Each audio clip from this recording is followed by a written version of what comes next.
במעלה הגבעה ניצבו דמויות שייצגו את חיי העדה התימנית בראשית ההתיישבות. באמצעותן התוועדתי לאמן הרחובותי אבי בן משה, שהיה עסוק בהצבתן.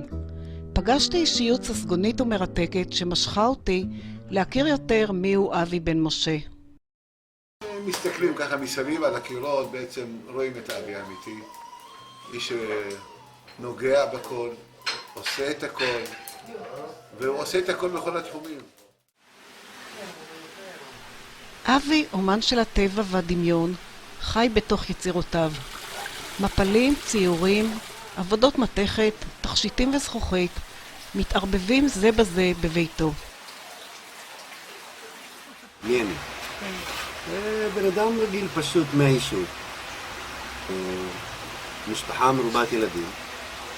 אבי זכרונו לברכה היה פעיל עלייה, היה דיין כבר בתימן, ברבנות בתימן, גם ככותב גיטין, גם כדיין.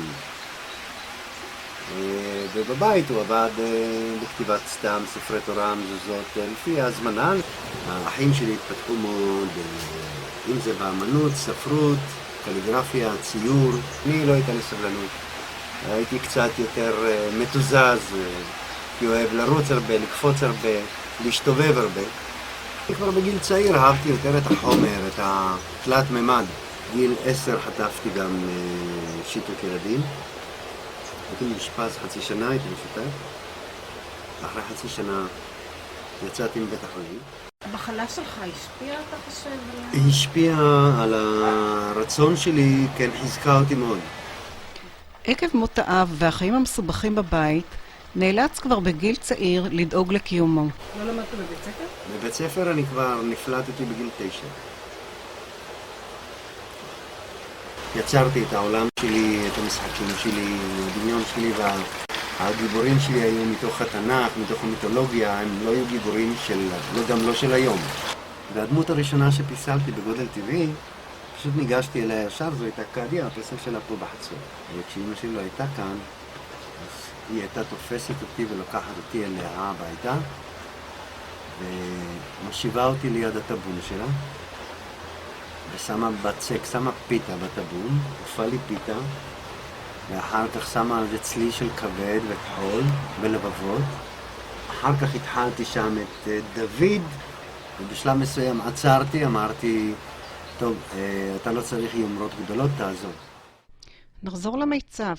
מאוד מוזר שהדמויות המופיעות שם הן ללא פנים וללא פרטי לבוש מיוחדים. מה שרציתי זה להעביר את החיים, את ההוואי מחיי היומיום התימניים. אני חושב שהצלחתי לעשות את זה. הבגד היה פחות חשוב כאן. חשוב איך הם חיו, איך הם תפקדו, איך הם הכינו את האוכל, לא איך הם התלבשו אצל התימנים, זה בטל ב-60 כמעט. אבי נמשך לכל חומר שנמצא סביבו, פלסטיק, מתכת, זכוכית וכל מה שבא. אני מאוד אוהב את האקראיות של הדברים. אני לא אוהב שזה יותר מדי מתוכנן. שכל פעם ראיתי שזכוכיות נשברות וזורקים אותם לפח, ותמיד חשבתי שאפשר איכשהו לכלוא את הניפוץ ולשמור עליו כמו שהוא, ולא שיתפורר לרסיסים. ואז פיתחתי ואפילו הגשתי בקשה לרשום פטנט כבר לפני 4 שנים. אפשר לעשות גם שולחנות, משטחים לשולחנות, חלונות יפהפיים, בכל התחומים של והכל משברי זכוכית. הכל משברי זכוכית, כן. כשהסתובבתי עכשיו אז ראיתי שיש הרבה מאוד פסלים או עבודות שקשורות למוזיקה, שקשורות למים. וזה בולט. המים תמיד הקסימו אותי, והצליל שלהם, גם הצליל של המילים מקסים. והנבל מסמל בשבילי, עבורי הוא מסמל הכל, הוא מסמל מים, בני אדם, מוזיקה. ועשיתי אותו כל פעם בווריאציה אחרת. ולגבי המים, אהבתי מאוד לטייל בארץ. אבל תמיד הרחיקו אותנו מאיפה שהלכנו לטייל, ועשינו איזו חניית ביניים. ניסינו לשבת קצת על גדת הירדן או החצבני, תמיד באו כל מיני בעלי סמכה שחושבים שהכל שלהם. מגרשים והורסים את המקום והורסים את השטח. ונמאס אז יצרתי לי את הפינה שלי בבית, יצרתי לי מים בבית, הבאת את הנחלים. הבאתי את הנחלים אליי, את הירדן ואת החצבני ואת המוזיקה.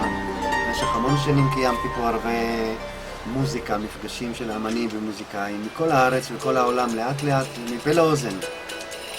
מוזיקה אתנית, פרסית, צוענית, יידיש, מוזיקה ישראלית. מה שהיה קורה כאן זה היה נפלא. האנשים כאן, היית רואה את הבעות הפנים שלהם משתנות, איך פתאום. הם רגועים, הם נחים, שלם הבעת פנים של אהבה. וזה התקיים במשך 15 שנה. לאחר הפסקה של מספר שנים, החל לאחרונה לחדש את המפגשים המהווים חלק באישיותו המיוחדת כאומן.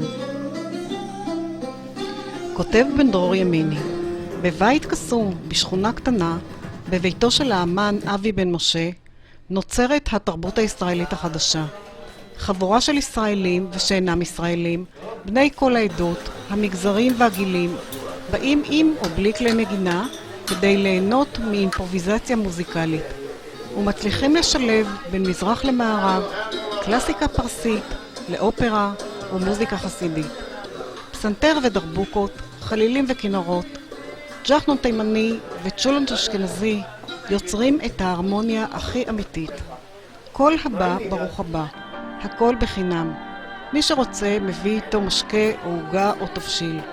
אבי בן משה אולי לא יודע, אבל היצירה התרבותית החשובה ביותר שלו היא הערבים הללו. חוויה ישראלית מעצבת. ומה קרה שעוד פעם עשית מין מפגש כזה?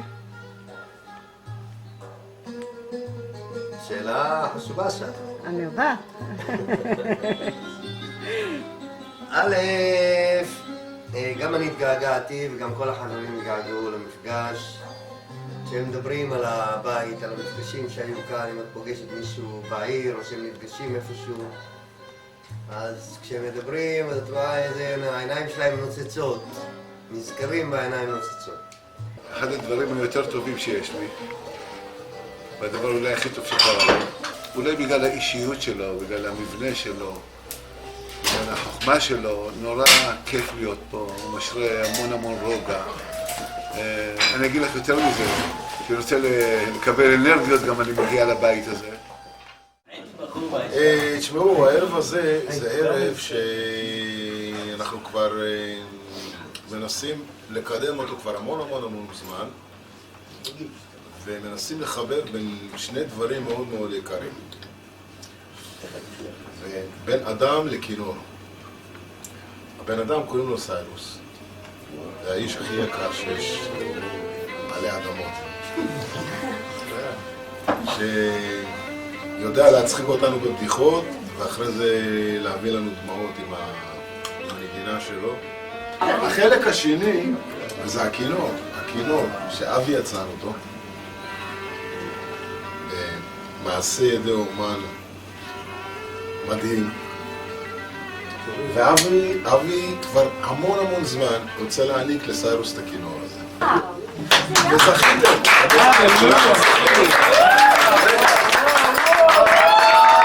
אני פה, אני רוצה להגיד לך משהו, רגע, לפני הנשיקות. אל תדאג, אולי את הכינור נתתי לך, אבל המנגינה נשארה פה. רואים את הדבר הזה? זה אבי עשה אותו במו ידיו.